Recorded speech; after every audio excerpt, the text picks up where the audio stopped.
अजी सुनते हो, पहले मेरा फिगर पेप्सी की बोतल की तरह था। अरे गौरी, वो तो अभी भी है। अच्छा, कैसे? अरे पहले तू 300 ml की लगती थी और अब 2 लीटर की। 300 ml की पेप्सी की बोतल कैसी होती है और 2 लीटर की कैसी होती है? हुआ ना, अभी भी तेरा फिगर पेप्सी की ही तरह है। अच्छा, इतने दिन हो गए शादी के, बड़े बड़े पकवान बना के खिलाए और अब मुझे ताने दे रहे हो। अरे मैं कहाँ ताने दे रहा हूँ, मैं तो तुझे खुश रखने की कोशिश कर रहा हूँ। तभी लुई पानी का एक बोतल फ्रिज से निकालता है और मुई कहता है, अरे पानी पी कर वापस फ्रिज में रख देना। अरे नहीं रखूंगा तो क्या होगा? अरे अगर तू नहीं रखेगा तो लेक्चर शुरू हो जाएगा।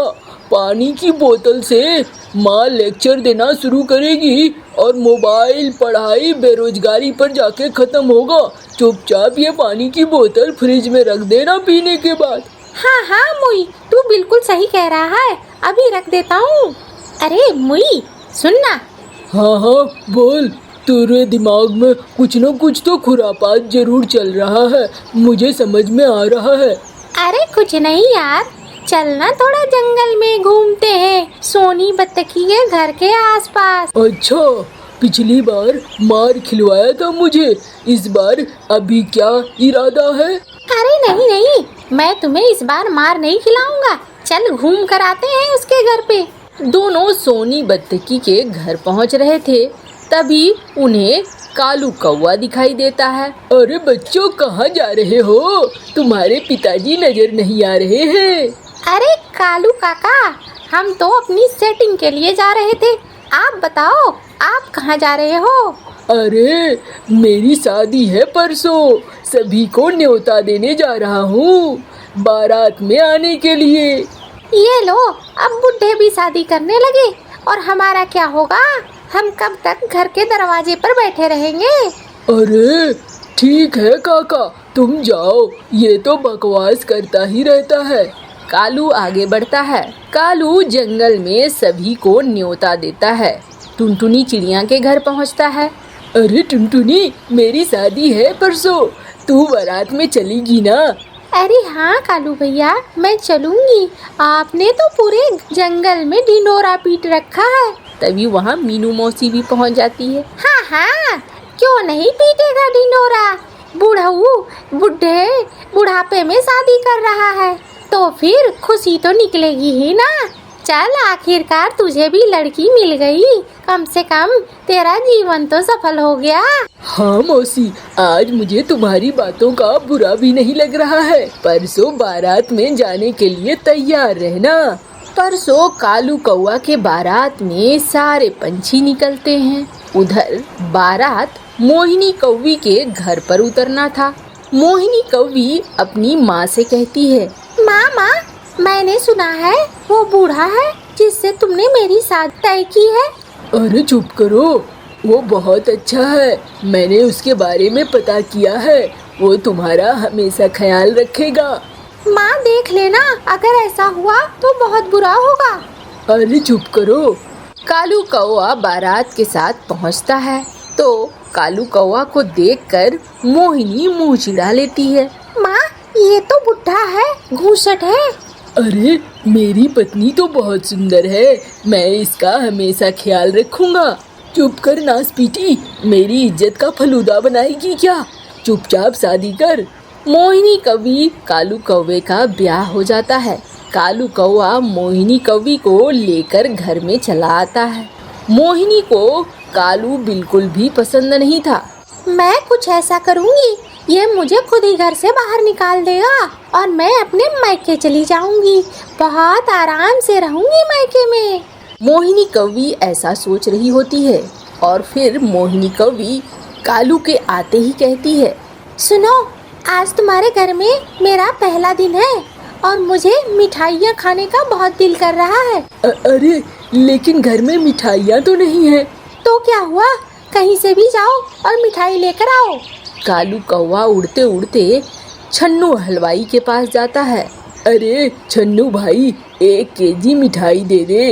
अरे तेरे पास पैसे हैं ना? 250 रुपये केजी है। हाँ हाँ दे दूंगा पैसे, अभी तो नहीं है, शादी में खर्च हो गए हैं, लेकिन मैं चुका दूंगा, मैं उधार नहीं रखता। ये ले मिठाई खाएगा, उधार के पैसे से ले जा। 1 केजी मिठाई लेकर कालू पहुंचता है। अब मोहिनी मिठाई को देखकर कहती है, मेरा मन अभी खाने को नहीं है, उधर रख दो, बाद में खा लूंगी। मिठाई कालू उधर रख देता है। अगले दिन मोहिनी जगती है। सुनो, मुझे ना आज मीठे मीठे फल खाने का दिल कर रहा है।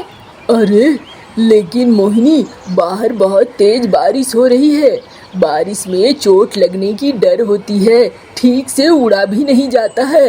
मुझे कुछ नहीं पता, तुमने कहा था मुझे खुश रखोगे, तो फिर मेरे लिए मीठे मीठे फल लेके आओ। कालू कौवा वहाँ से उड़ता है और उड़ते उड़ते बारिश में निकलता है। तभी सामने से टीकू और चीलू से दिखाई देते हैं। अरे कहाँ जा रहा है कालू? कालू मरने का इरादा है क्या? क्यों इस बारिश में तू निकला है? अरे कुछ नहीं टीकू भैया, कुछ मीठे फल चाहिए थे, जरूरी है भैया। जाओ, मरना है तो मरो, हम तो चले। टीकू और चील वहाँ से निकल जाते हैं।